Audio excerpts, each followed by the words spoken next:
ഖത്തറിൽ വീശിയ അതേ മൊറോക്കൻ വസന്തം ഇന്ന് 4 വർഷങ്ങൾക്കിപ്പുറം വടക്കേ അമേരിക്കൻ മൈതാനങ്ങളിലും വീശുകയാണ്.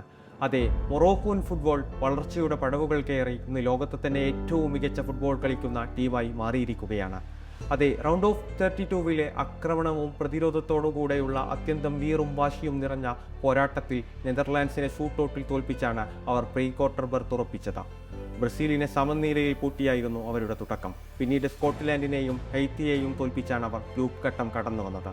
അതെ, ഈ പുലരിയിൽ റബാത്തിന്റെയും കാസബാംഗ്ലയുടെയും തെരുവുകളിൽ എല്ലാം മറ്റൊരു ആഘോഷത്തിന് തുടക്കമിട്ടിട്ടുണ്ടാവും. 2022-ലെ ഖത്തർ ലോകകപ്പിലാണ് ലോകം മൊറോക്കോ എന്ന കുഞ്ഞൻ ആഫ്രിക്കൻ രാജ്യത്തെ ശ്രദ്ധിച്ചു തുടങ്ങിയത്.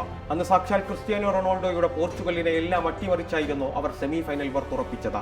പിന്നീട് ലോകം കണ്ടത് ഒരു ആഫ്രിക്കൻ രാജ്യത്തിന്റെ കുതിപ്പായിരുന്നു. അന്ന് 4ാം സ്ഥാനക്കാരായാണ് അവരുടെ ലോകകപ്പ് അവസാനിപ്പിച്ചത്.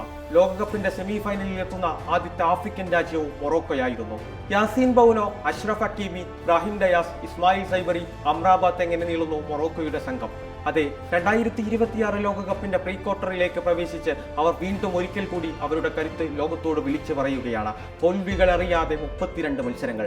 ആകെ തോറ്റത് ആഫ്രിക്കൻ നാഷൻസ് കപ്പിൽ ഫൈനലിൽ സെനഗലിനെതിരെ. കഴിഞ്ഞ കുറഞ്ഞ വർഷം കൊണ്ട് മൊറോക്കോൻ ഫുട്ബോൾ വളർച്ചയുടെ പാതയിലാണ്. അവർക്ക് പറയാൻ ഇനിയും കഥകളുണ്ടാകും. പ്രീ ക്വാർട്ടറിൽ കാനഡയാണ് അവരുടെ എതിരാളി.